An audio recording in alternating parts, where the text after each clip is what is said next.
Welcome to our study in the book of John.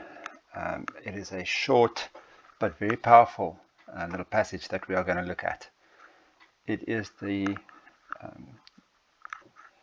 passage where where Jesus has returned once again to his home town in the area of Galilee, and this time around he is not going to turn water into wine like he did the first time in Cana. But the people remember that he was there. They remember that he was doing signs and wonders. The word about him spread. They also heard, and many of them have seen during Passover, what he has done in clearing the temple. And clearly there were some other signs and wonders that was also that they've seen down in Jerusalem. And now they are very happy to see him again. So the first part of this little passage contrasts the kind of belief that Jesus saw even in chapter 2 when he cleared the temple. Many people believed in him, and the Bible even uses that word, but Jesus didn't entrust himself to them. It seems that there was a bit of a question mark around Jesus's attitude. He questions the kind of belief that they have. If they base their beliefs on the signs and the wonders that they are seeing, because the passage in chapter 2 says Jesus knew what was in the man's heart. And probably what he saw was that they were very intrigued by the signs and the wonders, but that didn't bring them to see the sign giver, Jesus himself's glory. They stopped short. They were just in awe of the sign itself. So that's why in this passage in chapter 4 verse 45 it says there that the Galileans welcomed him with open arms. They were very happy to see him, and because they saw the things that he had done. So the word seen here is quite important, because later on Jesus is critiquing exactly that. He is critiquing the fact that they rely their faith, what they believe, is built purely on seeing signs and wonders. They don't believe the words that he speaks about himself. They want it. They're hung up on the signs and the wonders. And the people who that apply to are the Galileans. The Galileans are the ones that show this kind of faith, and it's typically Jewish people. In verse 48 it says, "You people, unless you people," speaking again about the Galileans. In contrast, I believe the royal official is someone who displays a different kind of belief.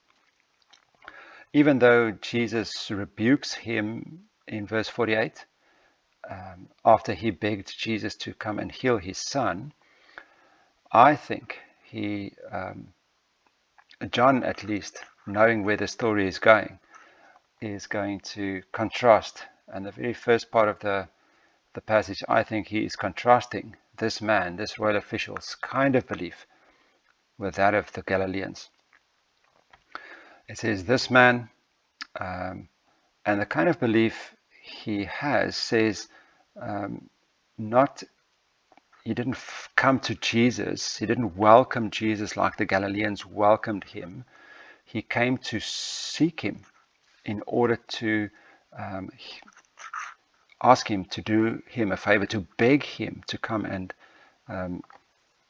and heal his son. So it's quite a different kind of reason why he is looking for Jesus, contrasting that to the Galileans. Again, this man took Jesus at his word, and he departed. This is the part, I believe, where this is one of the things that separates the kind of belief that this man had with those of the Galileans. The Galileans didn't do this specific action. They never came to a place ever in the description of them in the passages prior to this one where they said they took Jesus at his word.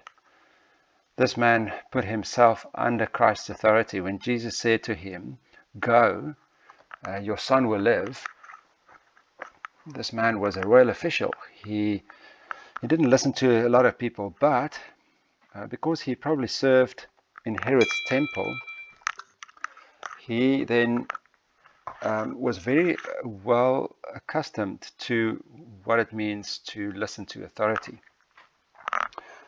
And he knew exactly what authority looked like.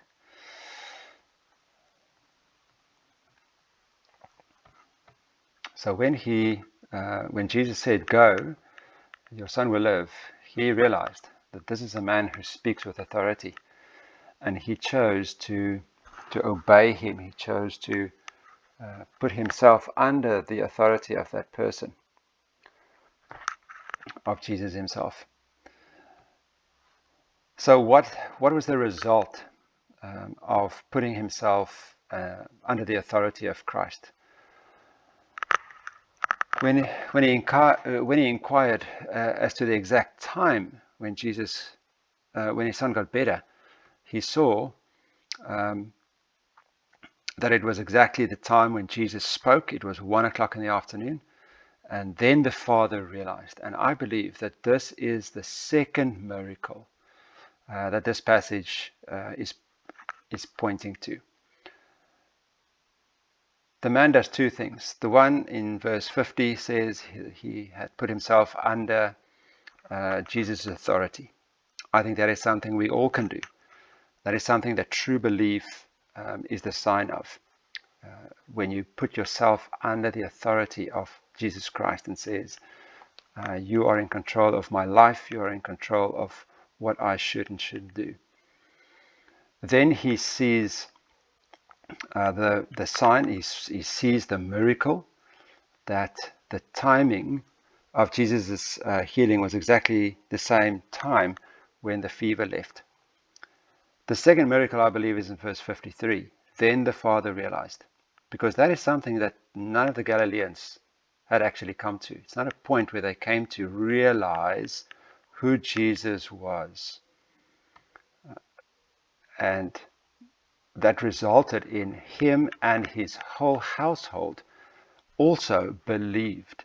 But this is put in a much more positive way than the kind of belief that the Galileans showed. The Galileans showed a belief that was firmly based on sight and being intrigued by and entertained by signs and wonders. This man believed because he submitted to Christ's authority. He realized that this was real power going out from Jesus Christ. He healed over a long distance. He lived 36 kilometers away from where Jesus spoke those words.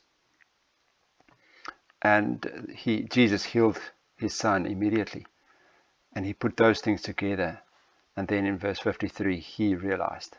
He came to a point where he realizes that Jesus is who he says he is. And this is a place where we should come to. We should also be some of those people who come to a realization who Jesus really is. So the first part, I think, is a contradiction or a contrast between true and false faith, true and false belief. And the second section shows us what the result of true faith was for this man particularly. But I believe there's something in it for us as well. If we show true faith, it means that we have faith in who Jesus Christ is. Therefore, we will be more than happy to put ourselves under his authority. And as we see the results of our lives and our characters being formed by it, then we will realize more and more who Jesus is. So as I said, I think verse 50 The man took Jesus at his word and departed. That is the sign of true faith. The fact that he has put him under his authority, under Jesus' authority. And I believe verse 53 is the second miracle of this passage, because it leads us to and the fact that John calls this in verse 54 the second sign. And all of his signs are out to show what and who Jesus really is. It shows us a glimpse of Jesus' glory, so that we will believe in him, that he is the Son of Man, and that everybody who believes will have life in him. May that be true for all of us as we realize who this powerful Jesus is, who can heal over a distance, who has authority, not just over the man, but over illness, over a long distance, and with an immediate effect. That is a glimpse of his glory that is worth putting our authority under.